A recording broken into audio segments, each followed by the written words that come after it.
What up? Welcome to another deck profile deck list. We're still on Final Fantasy. This might be the last one because I had a bunch of decks built up and then I was kind of just going through them. This is Golbez, the Crystal Collector. He's from Final Fantasy 4. I don't know if that's relevant. I don't know what he is in the game. He kind of looks like a villain though, but maybe he's a good guy. Probably not because he's blue and black. 2 mana 1/4, which is crazy good defensive stats. Whenever an artifact you control enters Surveil 1, and at the beginning of your end step, if you control 4 or more artifacts, turn target creature card from your graveyard to your hand, and if you control 8 or more artifacts, each one loses life equal to that card's power. So we just return creatures from our graveyard to our hand at the end of each turn. We burn the table. It is the Mirror Artifact burn.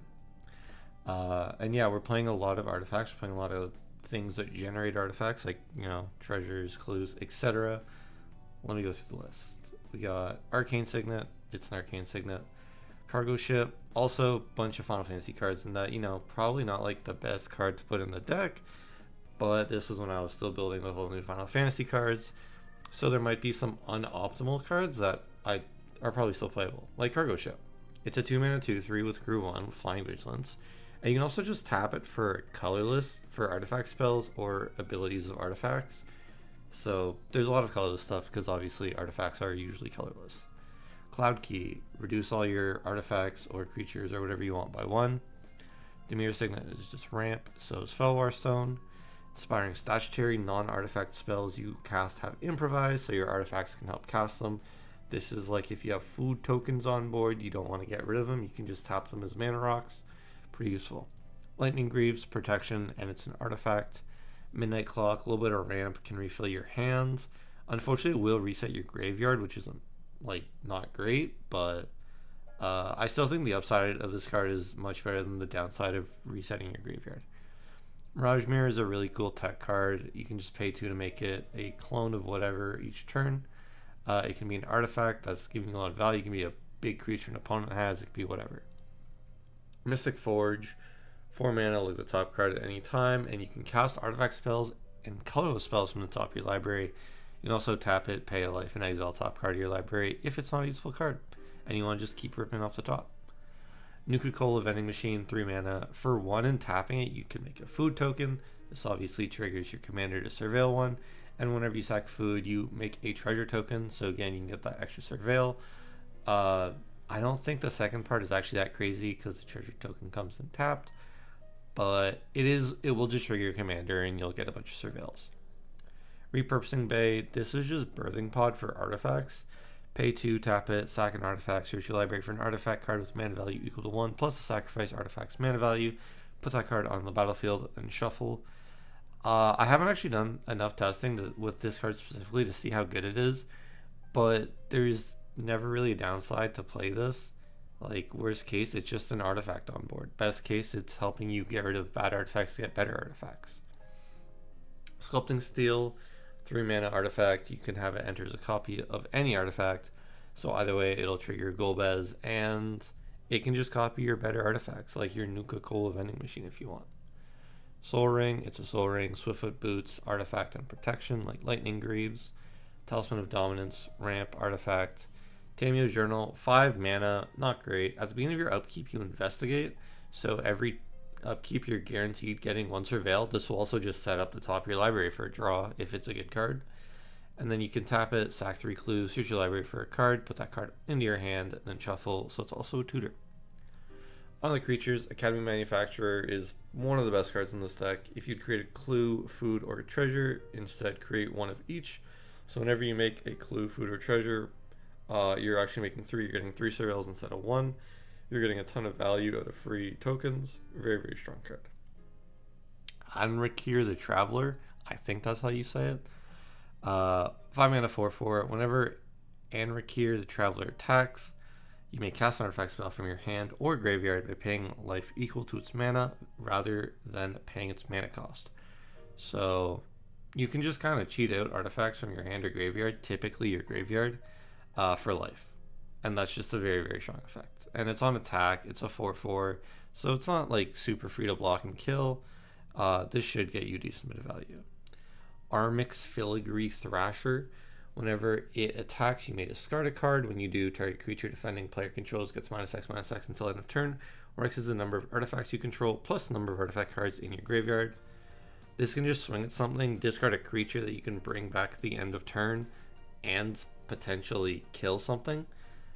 For 3 mana, that's pretty good. Baleful Strix, 2 mana, 1/1, Flying Death Touch. When it enters, draw a card. This is mainly in the deck because it's an artifact creature, and it's just like 2 mana replace itself in hand, which is pretty good. Contraband Kingpin, 2 mana, 1/4, lifelink. Whenever an artifact enters the battlefield under your control, scry 1. If you're just not seeing enough artifacts or creatures to surveil, you can stack your triggers so this happens first before the surveil, and then you can surveil a useless card, or you can scry a useless card to the bottom, then surveil a potentially better card in your graveyard. Emmett Selch the Unsundered, or just Unsundered. 3 mana, 2/4, Vigilance. Whenever he enters or attacks, draw a card, then discard a card, so you can discard a big creature to bring back. And then at the beginning of your upkeep, if there are 14 or more cards in your graveyard, you may transform Emmett Selch. Obviously, you're playing mill, so it's not hard to get 14 in your graveyard. And the flip is a 6/6 Vigilance. During your turn, you may play cards from your graveyard, and if a card or token would be put into your graveyard from anywhere, exile instead. Thankfully, all the self-milling we're doing is actually just surveil triggers to our commander, at least for the most part. So you can just choose to not put it into your graveyard, and it'll never exile itself. And it lets you play things from grave, which is nice. Emery, we're playing an artifact deck. There's no reason not to play Emery. 3 mana to 1/2 affinity for artifacts, essentially. So it's a 1 mana 1/2. And then when it enters, you mill 4, and then you can tap, choose an artifact card in your graveyard. You may cast that card this turn. A lot of artifact creatures, so you can double value with creatures coming back or useful artifacts. Ethereum Sculptor, 2 mana 1/2, just makes your artifacts cheaper. Forensic Gadgeteer, 3 mana 2/3. Whenever you cast an artifact spell, investigate. Again, bunch of artifacts in the deck. Even the casts with like all the creatures and just normal artifacts. And then activate abilities of artifacts you control cost 1 less to activate. This effect can't reduce it to less than 1 mana. That part's not very important. This is just more here. It's on the board. You cast an artifact, you get 2 surveils instead of 1 with your commander. It's a good value piece. Foundry Inspector, again, reduced artifact spells. Emotech the Stormlord, 4 mana 3/3. Whenever one or more artifact cards leave your graveyard, create 2/2/2 Black Necron Warrior artifact creature tokens.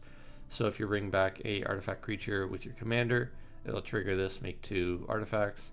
It also has, at the beginning of combat, another target creature gains +2/+2 and gains menace, so it can let something hit more. It's more a value piece for the 2/2 Black Necrons, but it can also buff up somebody for swings.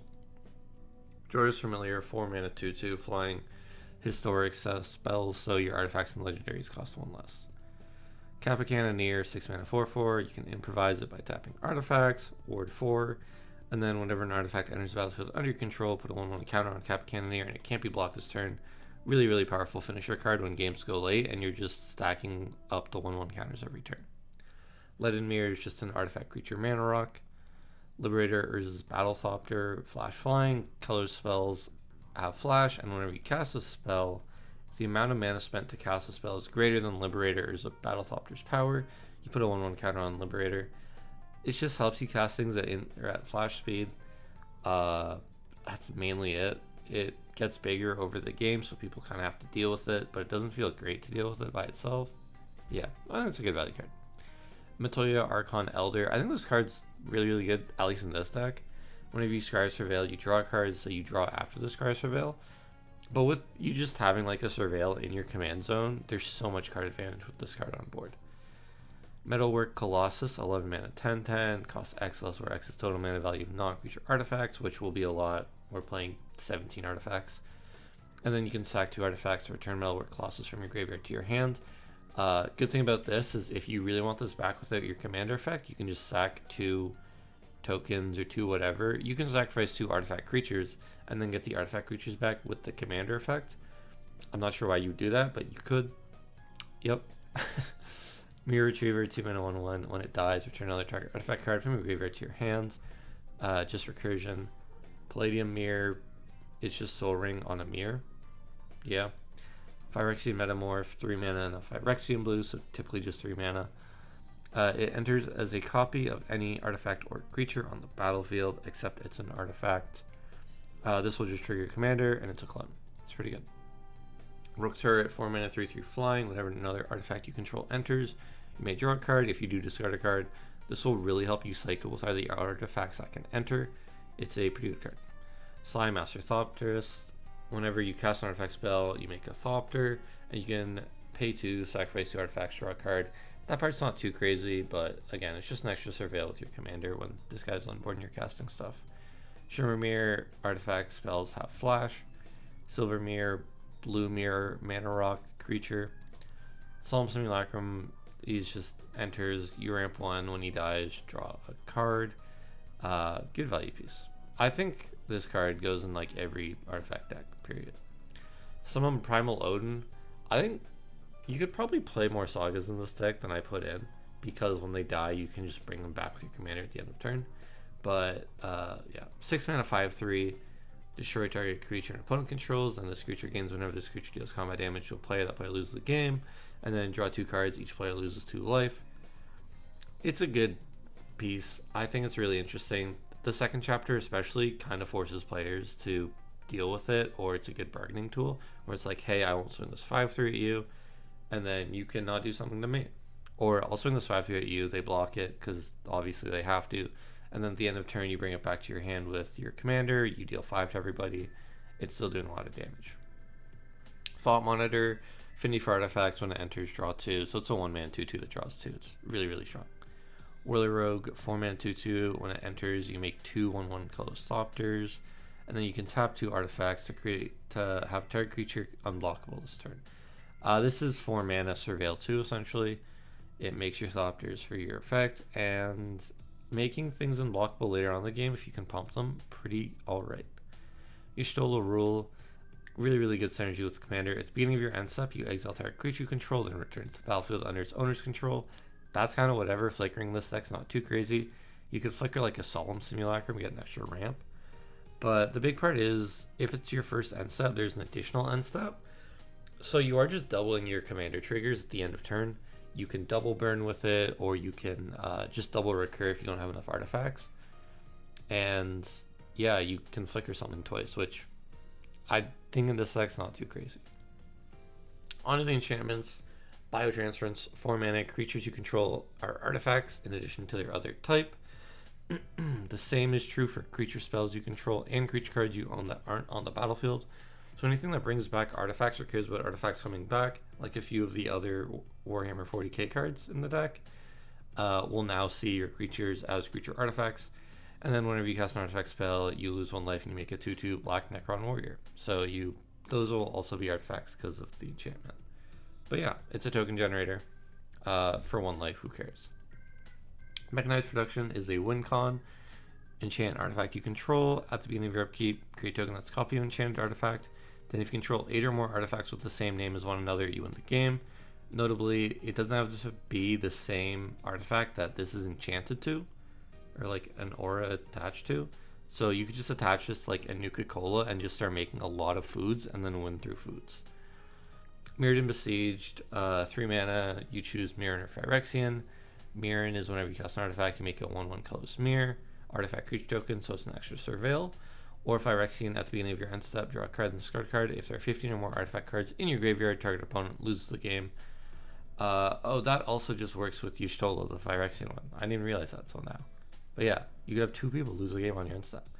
I think both these modes are actually really strong. I think I put this originally in... I can't remember. There's another deck I put this in originally. But it was only like the Mirren one was useful, or the Phyrexian one. But yeah, no, both of these effects are really, really good. You can either do more surveils, or if you have enough artifacts in your graveyard, you could just play the Phyrexian one instead. Yeah, both really good. Side quest, Hunt the Mark. When this enchantment enters, destroy up to 1 target creature. At the beginning of your end step, if creature died, make a treasure. Then if you control 3 or more treasures, you transform it into Yasmat, I think. Ultimate Mark. You can pay 2, sack another creature artifact to give it indestructible, and you tap it. 5/6 beater is cool. This is just kind of making treasure tokens, at least for 3 turns, usually. So it's a surveil with your commander. Tevil's Judgment, 3 mana, whenever one or more cards leave your graveyard, like with your commander at the end of turn, draw a card, or you can create a treasure token, or you can make a 2/2 Black Zombie Druid creature token. You can either draw a card, you can treasure token to surveil. The 2/2 Black Zombies kind of whatever. The first two effects are way better than the third. Thopter Spy Network, at the beginning of your upkeep, you make a 1/1 Thopter if you control an artifact, which you typically will. And then whenever one or more artifact creatures you control deal combat damage to a player, draw a card. With enough Thopters, it's pretty reliable card draw, and it's just an extra surveil every turn for free. On the instance, access denied, counters target spell, make X 1/1 colorless Thopter artifact creature tokens with flying where X is the spell's mana value. This will just trigger a lot of surveils if you counter like a really expensive spell. Unfortunately, it's 5 mana, but whatever. Deadly Dispute, sack a creature artifact, draw 2, make a treasure. You can sack a useless artifact like a food, make a treasure, and draw 2. It's just better, and you get a surveil from the treasure. Dreams of Laguna, 2 mana, surveil 1, draw a card. You can dump a card and then draw one. It's alright. It's a Final Fantasy card, it's mainly why it's in the deck. Fact or Fiction, reveal top 5. An opponent separates them into 2 piles, put 1 pile in your hand, the other into your graveyard. Unless you're playing with like an opponent that's really, really good at splitting the top 5, you can just put whatever piece you need into your graveyard and get it back with your Golbez if you really need to. This is a very, very versatile card in the deck though, especially with reanimation and like recursion stuff. Frantic Search, draw 2, discard 2, untap 3 lands, sets up your graveyard for like returning with Golbez. Louis Saw's Sacrifice, 1 mana, as an additional cost, cast a spell, sacrifice a legendary creature, or pay 2. Counter target activated ability, triggered ability, or non-creature spell. This is just kind of a 1 mana counter spell. There's so many cheap legends, at least in Final Fantasy. I think this card is really, really good. Swallowed by Leviathan, 3 mana, choose target spell, surveil 2, then counter the chosen spell unless its controller pays 1 for each card in your graveyard. Usually just can't happen. It can surveil things in your graveyard as well, which is nice. Thirst for Knowledge, draw 3, discard 2 unless you discard an artifact card. You can just discard an artifact creature, return it with your commander at the end of turn. It's 3 mana, draw 3 almost. Pretty useful. I'll skip the lands for now. Only Planeswalker in the deck is the really, really strong Tezzeret. Creatures and Planeswalker spells you cast have affinity for artifacts, which is really, really powerful. You can +2 have him deal X damage to each opponent where X is the number of artifacts you control, then you gain X life. If you have like 8 or 9, this is very easy to just burn the entire table. You can -3 return target artifact card from a graveyard to your hand, and you can -8 exile top 10 cards to your library, put all artifact cards from among them onto the battlefield. The -3 and the -8 aren't that crazy compared to other more recent Planeswalkers, but the +2 to just like potentially burn a table for 10 and gain 10 life, I mean, it's 6 mana, but that's a really strong effect. And just the passive of having creatures and Planeswalkers have affinity for artifacts is really, really strong. Not a lot of sorceries in the deck. Fabricate, it's a tutor for artifacts. Typically when I play this deck, I'm just tutoring for Academy Manufacturer because it'll get me the most surveils throughout the rest of the game. Resentful Revelation, 2 mana, look at the top 3, put 1 in your hand, the rest in your graveyard. This sets up your graveyard, and it's also kind of card draw. Thought Cast, 5 mana, affinity for artifacts, draw 2, super solid card.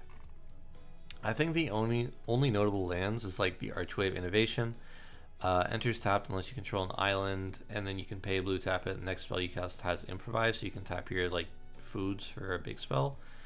Besides that, I'm running Vault of Whispers and Seed of the Synod. They're both just artifact lands, so they help with artifact stuff.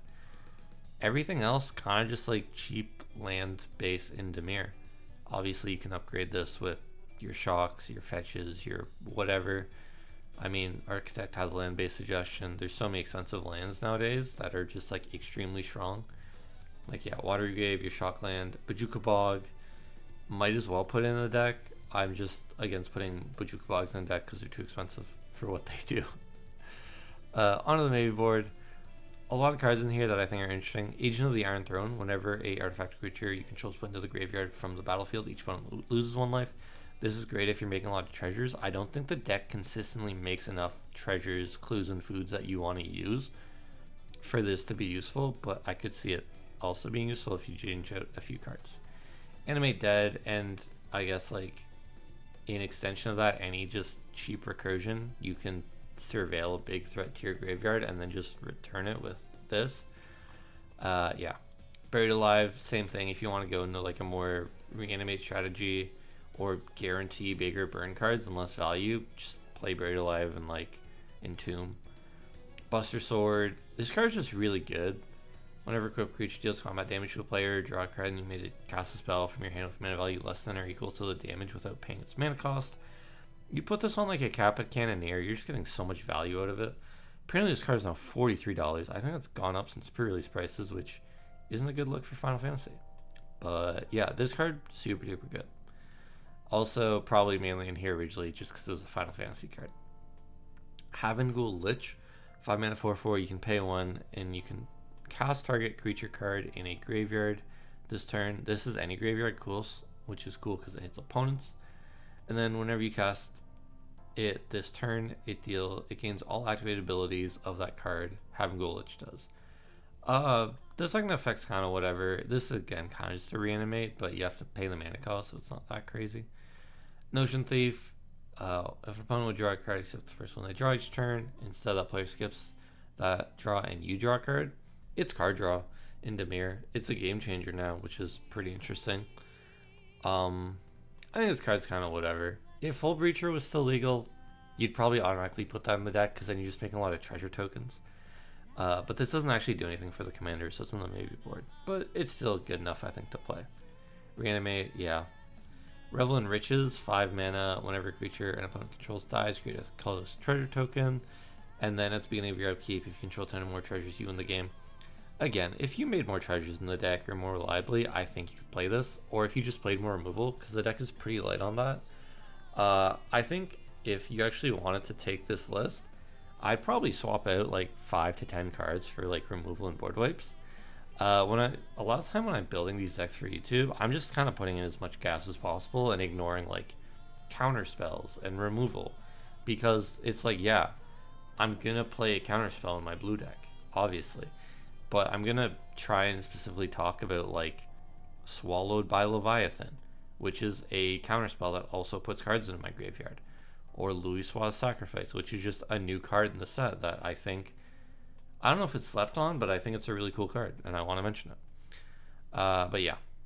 So yeah, it's like I'll put in more removal and stuff if I actually build the deck. But yeah, in YouTube videos I won't. Ripples of Undeath, this card is bonkers. I hate this card. Playing against this card, it's super duper good. At the beginning of your pre-combat main, mill 3, then you may pay 1 and 3 life. If you do put a card among those cards in your hand, it's just free card advantage for 1 mana. This card is super duper good. It also sets up your graveyard for reanimating with Golbez. Or not reanimating, but returning the hand. Citrus Supplier, this is a mill thing. I think the deck has enough surveils that you don't actually care about mill cards with things like Citrus Supplier, specifically. And then just the other Tezzeret. First activate ability of an artifact you can activate. Each turn costs 2 less to activate. Kind of whatever, you're not activating enough artifacts. You can +1 to draw 2, discard 2 unless you discard an artifact. You can -2, target artifact becomes an artifact creature. If it isn't a vehicle, it has base power and toughness 4/4. And then -6, you get a token with whenever an artifact you control becomes tapped, draw a card. It's kind of just a whatever card, and I cut it later on just for like other cool cards, like Y'shtola was the last minute addition, but works really well in the deck. But yeah, that's it. That's the deck. It's pretty cheap. Comes in $110 on, I think, TCG player lowest, according to Architect. I can just quickly, oh, there you go. 110.37 if you bought everything on TCG player. I don't know how accurate this is because I'm in Canada. A Thirst for Knowledge is probably like 50 cents to $1, and it sucks. But yeah, thank you very much for watching. I'll be back next week with probably not Final Fantasy, but who knows? Maybe I'll see a random Final Fantasy card and be like, yes, give me this now. But yeah, bye-bye.